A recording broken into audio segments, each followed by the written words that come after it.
বয়সের সর্বশেষ উদ্দেশ্য যখন চাকরি থেকে রিটায়ার দিব, তখন আমি সময় বহুত পাবো, আমি তখন ইনশাল্লাহ অসুবিধা নেই কোরআন মুখস্থ করে নিব। আপনাকে কে বলেছে আপনি 60 বছর বয়সের পরে বেঁচে থাকবেন? কোনো গ্যারান্টি আছে আপনার? কোনো গ্যারান্টি নেই। আপনি আপনার জীবনকে যদি সুন্দর করতে চান, যদি আপনার জীবনকে প্রশান্তি দিতে চান, যদি আপনার জীবনকে একটা কমপ্লিট জীবনে পরিণত করতে চান, তাহলে অবশ্যই আপনাকে আগে ইলম অর্জন করতে হবে। তবে আপনি ইবাদতে প্রশান্তি পাবেন। সালাত দাঁড়িয়েছেন, আউযু বিল্লাহি মিনাশ শাইতানির রাজীম, আপনি বলছেন আল্লাহর কাছে, সূরাতুল ফাতিহা বললেন, ইহদিনাস সিরাতাল মুস্তাকিম। আপনি কি বললেন? হে অরসর রব, তুমি আমাকে সরল সঠিক পথ দেখাও।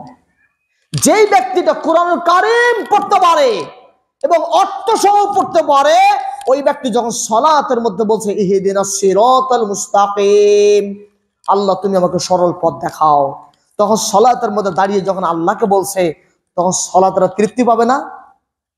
একটা প্রশান্তি আসবে না?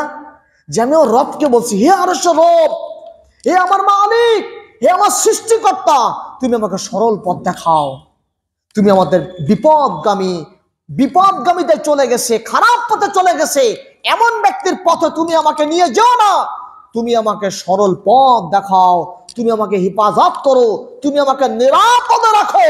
যখন আপনি আপনার রবকে বলছেন এবং আপনি জেনে বুঝে অর্থ সহকারে বলছেন, তখন আপনার হৃদয়ের মধ্যে সালাতের প্রশান্তি কাজ করবে।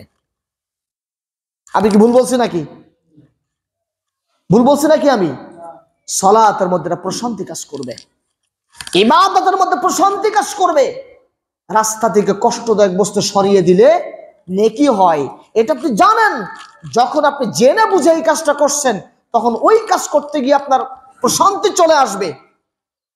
মানুষ মানুষকে হত্যা করছে, মানুষ মানুষকে কষ্ট দিচ্ছে, মানুষ মানুষকে জুলুম নির্যাতন করছে, কারণ কি? ও মূর্খ, অজ্ঞতায়। ও দিন ধর্ম সম্পর্কে জ্ঞান নেই, ইসলাম সম্পর্কে জ্ঞান নেই। যদি ইসলাম সম্পর্কে জানতো, বুঝতো, তাহলে কোনোদিন ও মানুষকে জুলুম করতো না, কোনোদিনও মানুষকে কষ্ট দিত না, কারণ ও ইসলামী জ্ঞান সম্পর্কে পরিপূর্ণ অবগত। আমার রব বলছেন, ফাকা আন্নাকা কাতালান নাস জামিয়া, যে ব্যক্তি জমিনে একজন মানুষকে হত্যা করলো, সেজন্য জমিনের সকলকেই হত্যা করে ফেললো। আল্লাহ এর পরের আয়াতে বলছেন, যে ব্যক্তি জমিনে একজন মানুষকে বাঁচিয়ে দিল, নিরাপদে রাখলো, সেজন্য জমিনের সকল মানুষকে নিরাপদে রাখলো, দায়িত্ব রাখলো। সুবহানাল্লাহ, চমৎকার কোরআন আয়াত।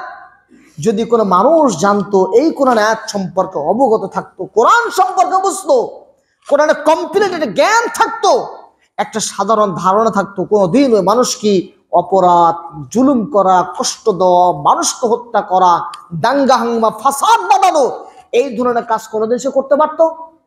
কোনোদিন পারতো না। কারণ ও জানে আমার রব অসন্তুষ্ট, আমার আল্লাহ অসন্তুষ্ট, আমার মালিক অসন্তুষ্ট। আমার রব যে কাজে অসন্তুষ্ট হয়, আমার মালিক যে কাজে অসন্তুষ্ট হয়, সে কাজ কোনোদিন করা যাবে না।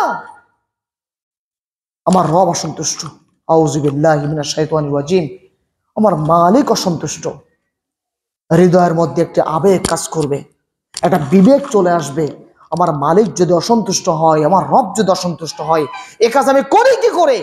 বিবেক বারবার আপনাকে বাধা দিবে, আপনার বিবেক বারবার আপনার বিরুদ্ধে চলে যাবে।